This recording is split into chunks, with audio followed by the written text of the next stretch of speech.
Francisco Vargas, ¿qué puedes decir de lo que se dice aquí ante una postura reaccionaria? No, yo, por ejemplo, en tu cine encuentro mucho sentido social, mucha cuestión social, que esa es otra cosa. Tenemos que escribir sociología en el cine para historias con sentido sociológico, ¿no? Lo que se necesita y que desearíamos mucho sería la diversidad en nuestro cine. Es decir, es importante que exista un cine, sí, con una tendencia de función social, un cine político, un cine tal, pero también es importante que exista todos los otros tipos de cine. De hecho, lo que me parece es que parte del gran problema es ese, que no hay diversidad en la oferta cinematográfica que nos llega como público. Entonces, con muchas de las cosas que yo decía antes, no apelo por un solo tipo de cine o un cine, ¿no?, así como lo dices, que busque hacer sociología desde el cine. Por supuesto que no, pero es importante que exista, como es importante que también existan muchas otras opciones. No solo es importante, es inevitable ya, es así, es el tiempo que vivimos, es lo que nos toca vivir, y habrá que entender, ¿no?, cómo insertarnos cada uno desde el tipo de cine que le guste hacer en esa realidad que es mucho más grande. Ahora, yo también, como Nacho, me alejo, y siempre me ha sacado ronchas el asunto de la palabra artistas y arte y todo este asunto. Le corro, como dicen, ¿no? Y yo no por básico, sino porque no me considero serlo, ¿no? Sin embargo, lo que no puedo pensar es en el arte por el arte, la creación por la creación. No podría pensar en hacer cine para no estar solo. Eso se puede hacer desde la literatura, se puede hacer desde otras cosas, desde otros ámbitos, pero en el cine, que implica gastarse tanto dinero, invertir tantos millones, la participación de tanta gente, me parece que sin buscar hacer sociología, sin buscar pensar a priori en la responsabilidad que puede tener el que escribe, el que dirige, la gente que hace cine, sí hay que pensar que es un privilegio y es una responsabilidad. No podría pensarlo desde una posición aislada y tal vez egolátrica, que es entonces cuando me parece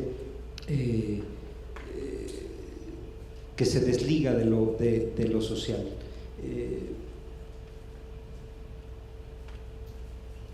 Hay que hacer películas, sí, que gusten, que vendan, que atraigan, todo lo que, las tonterías que escribí, que dije aquí, pero hay que hacerlo con conciencia. No podemos vivir en el limbo, no podemos pensar que deambulamos por la vida creando, esperando que nos descubran por esas grandes historias maravillosas que queremos contar. El mundo es muy complejo, está de cabeza. Nuestros países, muchos de ellos, se están yendo a la mierda. En nuestras manos están yendo. Hoy lo podemos vivir en México. A mí me causa culpa pensar que me aislaré en una montaña a escribir una película porque quiero crear. Se pueden hacer ambas cosas. Tienen ustedes la palabra. Vamos a hacer como unas 5 o 6 preguntas, a ver. Para la profesora Marcela, cuando comentaba acerca de los criterios en zonas para recibir guiones, sí me gustaría saber, digo, por curiosidad o morbo, qué criterios son los que tienen en zonas como para la recepción de guiones, especialmente escritos por gente de Latinoamérica. No es que tengamos como un manual de que el guión debe contener esto y no esto para que entre a los laboratorios de Oaxaca. Y bueno, ahora los que se abrieron en España. Hay gente que considera que Sundance, los críticos, es un caballo de Troya para meter las estructuras del cine hollywoodense en el cine latinoamericano. No creo que sea así. como te explicaba, ¿no? Por ejemplo, un guión como el de Lucrecia Martel de La Ciénaga, tan minimalista, obviamente eso no es un guión que se podría presentar en Hollywood y que dijeran, wow, qué gran historia, ¿sí? Entonces, sí hay una necesidad para nosotros de apoyar el cine independiente latinoamericano. ¿A qué llamamos independiente? Pues no a la manera de producirlo, porque todas las películas se parecen en su manera de producirse, sino precisamente estas historias originales que no entran dentro de las fórmulas comerciales del cine, que son historias, digamos, que cuentan otras realidades, a veces más sociales, a veces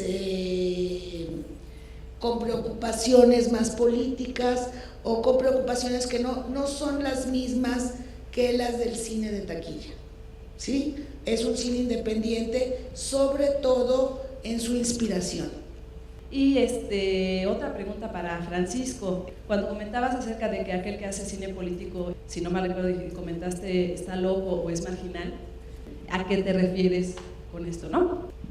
Sí, antes de decir algo al respecto, algo que tal vez quisiera muy rápido aclarar es que, por supuesto que al momento de empezar a crear una historia, estoy totalmente de acuerdo con MacLeod, con Nacho, hay que contar esas historias honestas, esas que nos conmueven, hay que pensar solo en eso, no en estas barbaridades, ¿no? de si responde a intereses o no, si es un cine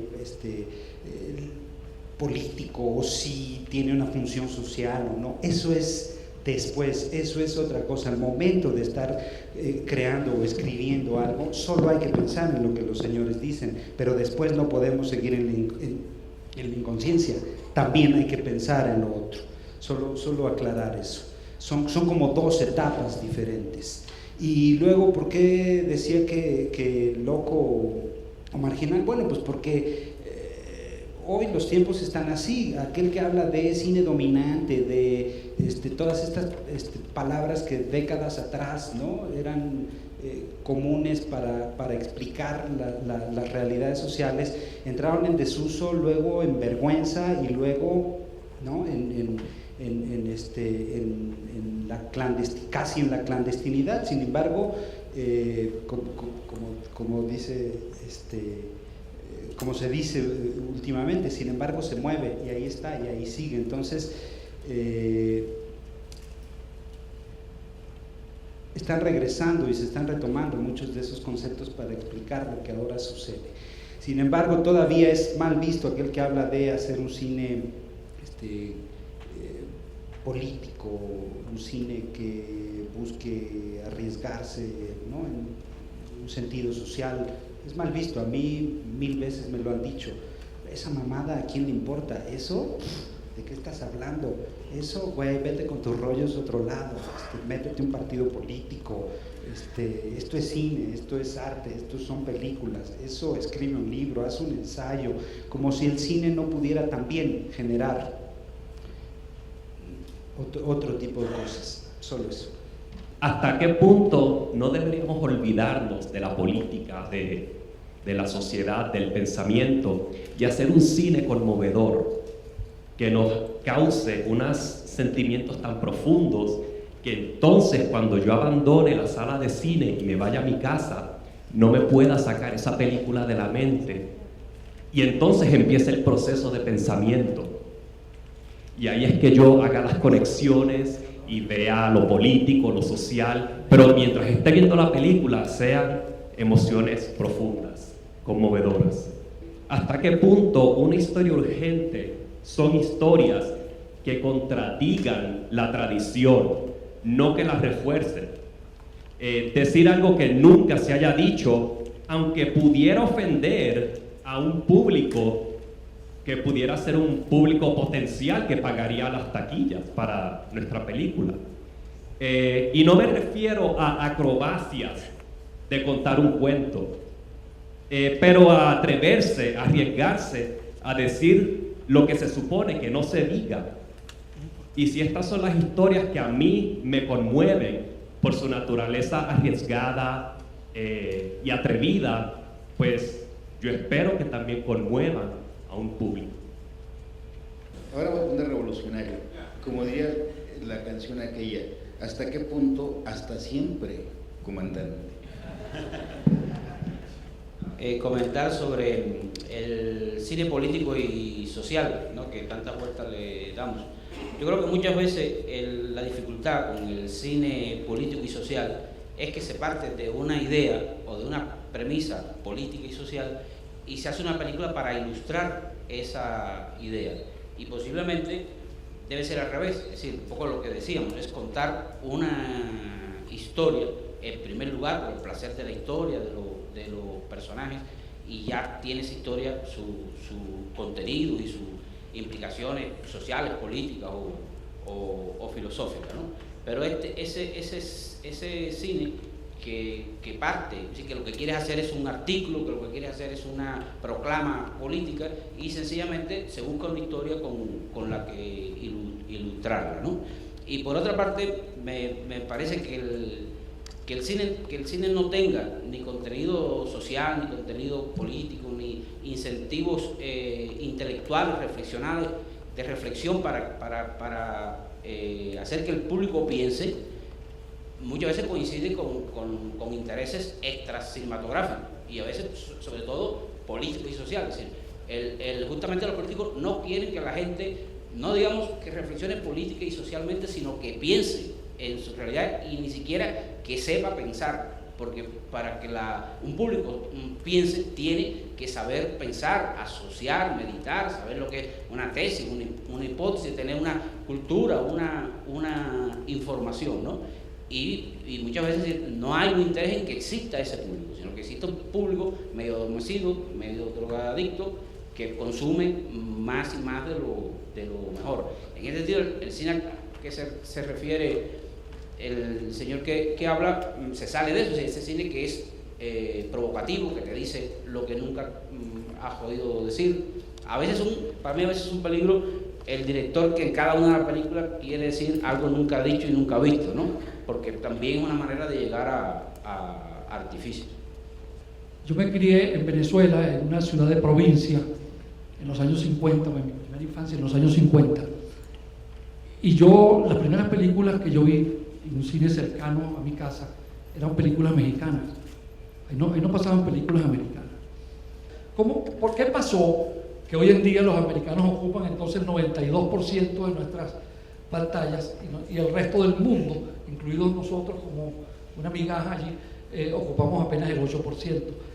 Y yo creo que a partir de esa pregunta, a partir de esa reflexión, nosotros podríamos empezar también a encontrar una respuesta de cómo podemos hacer para recuperar esto. Es por dos razones, creo yo. Uno, por imperialismo, y lo segundo, por formación de públicos, lo de que se vio tanto cine mexicano en aquel tiempo.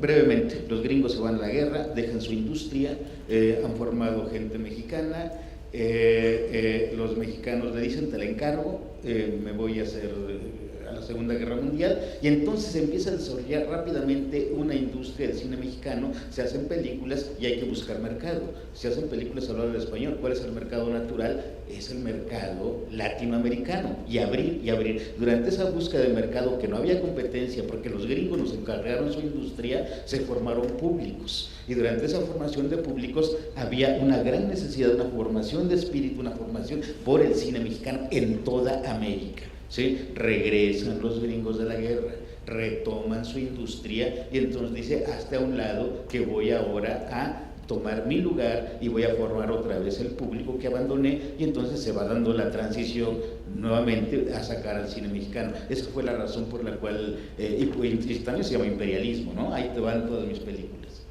Yo agregaría una especie de complejo, ¿no?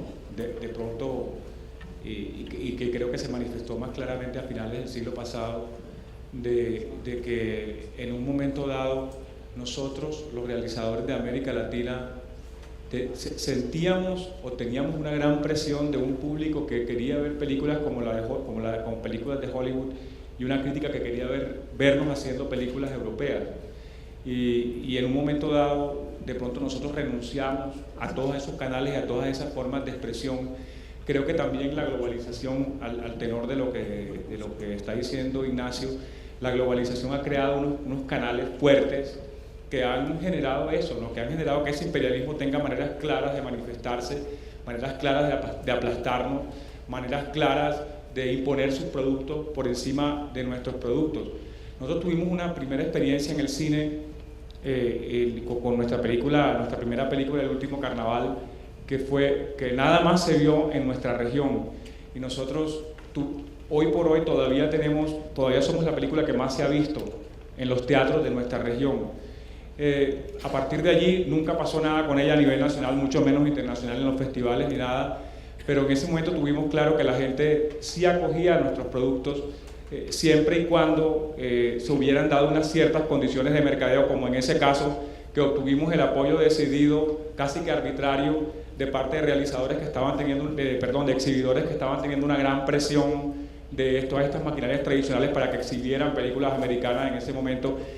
No recuerdo cuál era, pero había un gran blockbuster de estos, de películas animadas. Sin embargo, ellos tuvieron la personalidad y la visión para creer en nosotros y para creer que una película que de pronto tenía un gran contenido local y hablaba de carnaval y llegaba mucho a la gente, pudiera en un momento dado imponerse en ese mercado. Desafortunadamente la película no dio para más, para crecer más a nivel nacional o a nivel hispanoamericano, pero creo que por encima de todo está siempre ese ojo, está siempre esa máquina dispuesta a aplastar a como dé lugar. El pequeño paraíso de los cineastas y de los guionistas son los festivales. Son los únicos lugares que temporalmente, por una cantidad limitada de días, ustedes pasan sus películas y van a salas llenas, como Francisco con el Ronil, Cenel Fresa y Chocolate, Marcela Cuando hasta morir, o Cocodrilos, o Hasta el fin del mundo con Nacho. La película les gustaba, la aplaudían, le habían entendido, la podían dialogar. Acaba el festival y como que esos públicos se pierden. No dudo que otros materiales también ocurra lo mismo con el caso de Ernesto en Cartagena. Estamos hablando de la excepción también que mencionas en el Gran Carnaval, pero desde el proceso, de su proceso como guionistas y desde el punto de vista de los guionistas en formación que están de este lado, ¿recomiendan los festivales para aprovechar esos públicos, para encargarles de tarea que el resto del año que no están ellos en festivales promuevan o pidan a los cines esas películas y que los guionistas puedan dialogar, crecer o vender ideas dentro de los festivales? Bueno, sí, como tú dices, el festival es el paraíso de los guionistas, de los directores, de los productores, porque no solo hablamos de películas, también hablamos de cine. Y el problema es que sean excluyentes. El problema es que una película que se considere de festival no se considere capaz de batir récords de audiencia. Algunas veces cuando coinciden las dos cosas, cuando una película es muy exitosa en un festival y también es muy exitosa en las salas de cine, ¿sí? Son garbanzos de a libra, porque los productores van a veces con una idea previa de lo que va a pasar y encasillan y etiquetan las películas. Como, bueno, esta es una película de festival. Tenemos, y lo voy a mencionar, el caso del Violín, que decían es una película de festival, y sin embargo cuando el Violín va a las salas de exhibición normales, el Violín sí tiene una taquilla, sí tiene una aceptación, ¿no? Pero bueno, ya sabemos toda la complejidad de que vienen las películas estadounidenses pujando para sacar al cine nacional de las pantallas y entrar estas películas. Realmente creo que el que se etiquete una película como una película de festival es un poquito como condenarla a muerte.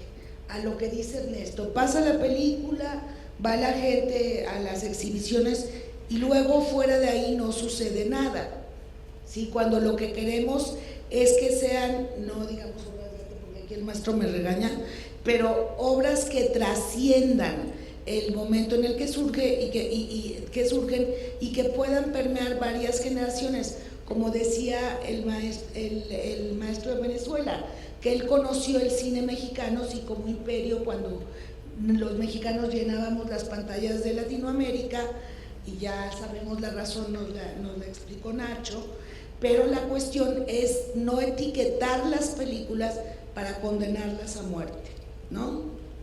El punto es, la existencia de los festivales es porque hay un público, vuelvo a lo mismo, a la formación de públicos. El festival no lo hacen las películas, lo hacen el público, se ha formado un público, hay el festival, por eso se llenan, es por público, porque las películas son un algo que no sabemos qué es todavía, pero el público ya está formado, es lo que debería de haber. Tengo la sensación un poco con Nacho, con Zenel, que sí hay una crisis en la dramaturgia y que también hay un resurgimiento, quizás por lo que yo he sentido con los documentales aquí en México. Entonces la primera pregunta sería esa, o sea, ustedes que son dramaturgos, ficcionadores, ficcionistas o como le quieran decir, ¿qué está pasando con la dramaturgia? O sea, ¿no? ¿Por qué está esta crisis? La siento también en la literatura. Hay una cosa que me llama la atención, que es el cine argentino. En el cine argentino me llama la atención la bien estructurada que tienen algunas de sus obras, sus guiones, el bien planteado el personaje, es decir, la dramaturgia. Si nosotros hacemos o nos asomamos, o al menos es el ejercicio que yo he hecho, que hay alrededor de estos escritores de cine, de estos guionistas, hay un mundo tratando de dar estructura a las ideas. Hay muy buen teatro en Argentina, hay una gran, que es como tiene que ir de la mano. Hay buenos narradores argentinos. Hace 7 años todavía todos los premios mexicanos, latinoamericanos y extranjeros de literatura latinoamericana la ganaban los argentinos, ¿sí? Hay como una idea de trabajo, de talacha. Y entonces si nosotros lo traemos a mí, que yo lo veo muy cerca por los alumnos en la escuela de cine, tenemos mucha pobreza, se rompió en algún punto, y tú lo dijiste, Ina, con toda claridad, la dramaturgia, que es como el punto de partida o el punto, el asidero, creo yo, que había sido para los guionistas. Los viejos guionistas, uno de los últimos sobrevivientes es Vicente Leñero. Justamente Vicente es un excelente dramaturgo, o sea, tiene una formación más que cinematográfica, una formación de estructurador de ideas, estructurador de momentos, y después lo cinematográfico se le da o lo hace con el director, pero tiene esa formación, y entonces eso se rompió en algún momento. Los dramaturgos, si hablo en el caso mexicano, Juan Tovar, Jesús González Dávila ya murió, dio lugar a impulsó algún par de películas, y él mismo trabajó en algunas películas como guionista. Juan Tovar hizo nada más y nada menos que un clásico del cine mexicano, que es Red México Insurgente, dirigido por Paul Ledoux. ¿Quién es Juan Tovar? Un hombre que tiene toda la formación de dramaturgo, toda la estructuración de dramaturgo, etcétera, etcétera. Yo pienso que está roto el puente entre la dramaturgia y la narración cinematográfica desde el punto de vista del guión. Creo que está rota la estructura literaria. Leía la otra vez a Volpi, por ejemplo, que se me hace un autor muy inteligente, ¿sí? Pero de pronto digo, cinematográficamente, si yo quisiera tomar a Volpi, no voy a poder encontrar dónde. Entonces creo que se ha perdido el oficio de dramaturgo en México. Creo que ese oficio de dramaturgo lo tienen, por la cinematografía que veo, los argentinos y ahora los brasileños, ¿sí? No sé cómo anden en La Habana. En La Habana hace mucho calor. No, yo diría que yo justamente al contrario, yo percibo como a veces por la tarde que veía uno que se acercaba a una nube con lluvia. ¿Sí? Yo percibo un poco por las razones que estás exponiendo, que se acerca como un momento bueno para avanzar en la narrativa de la película, me parece que por una nueva y más sustanciosa aproximación con la literatura, que digamos la literatura tiene una libertad narrativa infinita, muy mayor, y yo creo que justamente la presencia y la incidencia del guionista como un escritor, es decir, como persona que piensa como escritor y que sabe de literatura y que sabe de técnicas narrativas y no solamente de técnicas dramáticas, está como que influyendo en unas narrativas que no son necesariamente de rupturas ni de novedades, pero sí de complejidad y de gracia y de eficacia, ¿no? Y de eficacia, porque muchas veces, digamos, algunas películas argentinas no es que tengan un guión donde se acabó totalmente la dramaturgia, sino es la creatividad, a veces dentro incluso de márgenes de estructuras tradicionales, pero al interior de esa estructura tradicional hay una complejidad de narrador, hay una complejidad de punto de vista y demás, ¿no?